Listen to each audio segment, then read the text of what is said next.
Welcome again, Libra. It's April 2015 and Dadhichi is my name. I'm from astrological.com.au, just giving you a very brief rundown on the month in focus. And what we see straight up is the full moon on the 4th.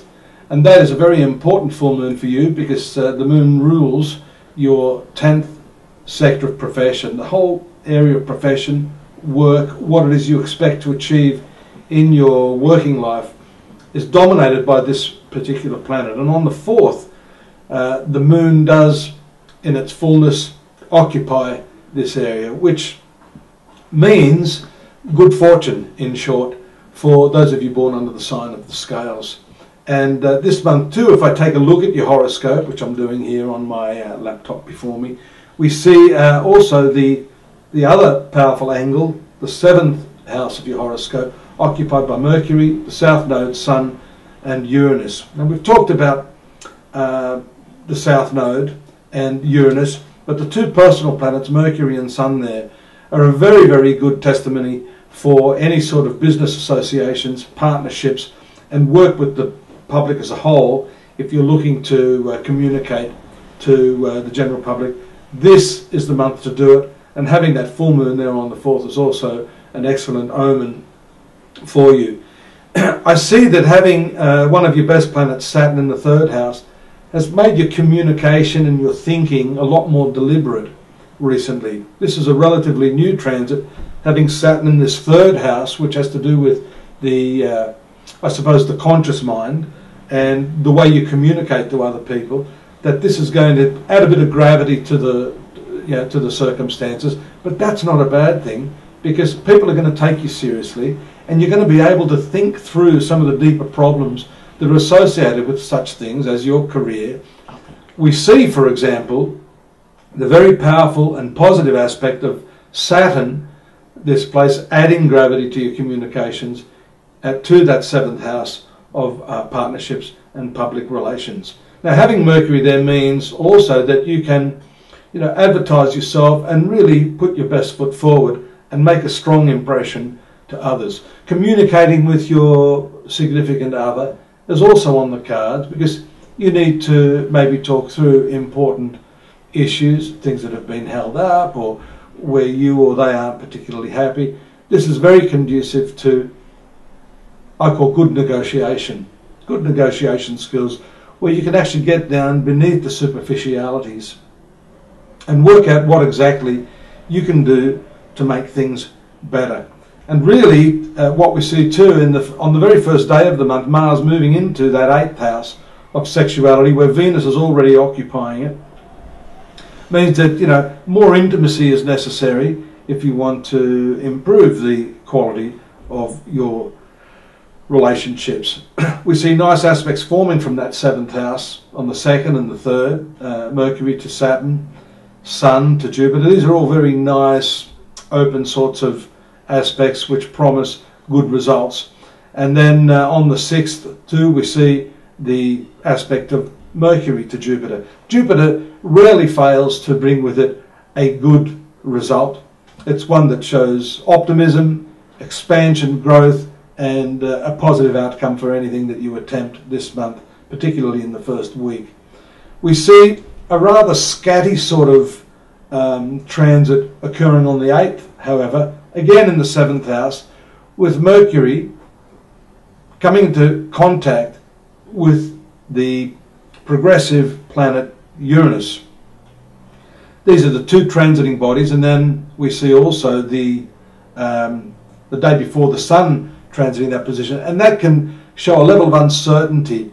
So what starts off as good communication should not be taken for granted. There's always that, what I call the X factor, and that's not the music show I'm talking about. I'm talking about things that just can really take you by surprise. The behaviour of a person that you would have otherwise expected to be fairly, I suppose, predictable, turns out to be not the case. So really have your wits about you, even though you're communicating well and you've got all these good aspects. There is that element of uncertainty and surprise thereabout on the 8th and 9th. A very nice aspect that I also take note of for you around the 12th, leading up to the 12th, is the important transit of Venus to the 9th house. And, you know, the transit of planets into different sectors, different houses, the 12 houses, signify different chapters in your life throughout the year. And this one, of course, having to do with your, you know, the higher mind. We talked earlier about the conscious mind. This is more the higher mind, the spiritual mind, the mind with a breadth of view.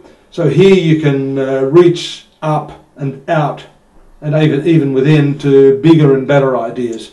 This also has cultural connotations, and Venus being the planet of love, and of course your ruling planet, shows that you may make contact with persons of a different culture, people that are overseas, friends that you want to make contact with who are in transit. But it can also signify romance and love with someone who is a foreigner during this cycle.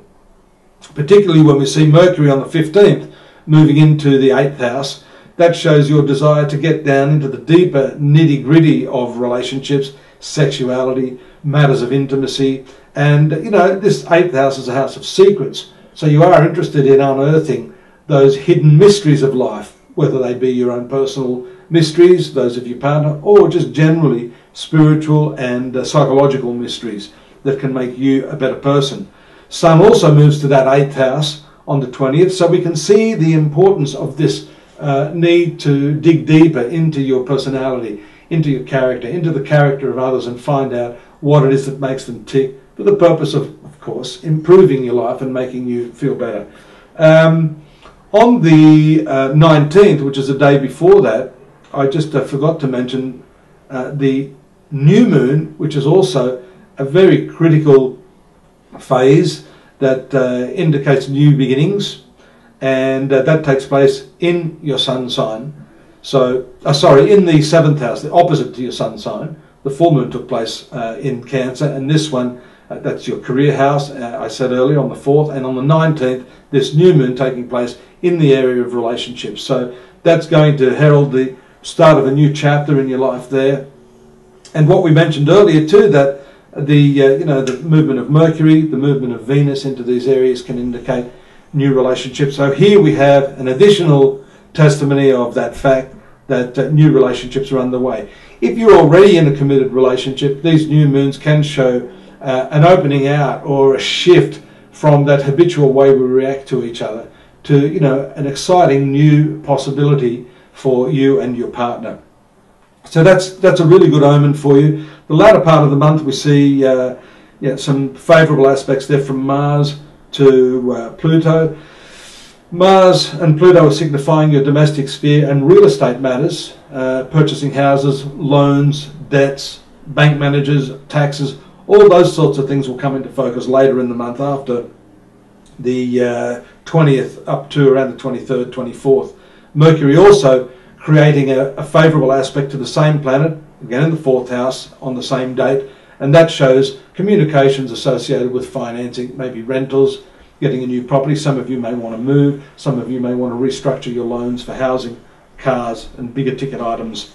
Final aspect on the 26th that I see here is the favourable Venus in that 9th house to the Sun. This is going to lift your personality and your spirits. It's a great way to finish the month, and I hope you'll join me next month for the continuing saga of the story of Libra. In the meantime, do visit us at astrology.com.au for the more detailed analysis of the daily, monthly and yearly horoscopes. And of course we have the astrologers such as myself, practitioners, that can help you with the trickier problems of life if you'd like a personal reading. Good luck. Take care, and I'll see you soon. Bye-bye.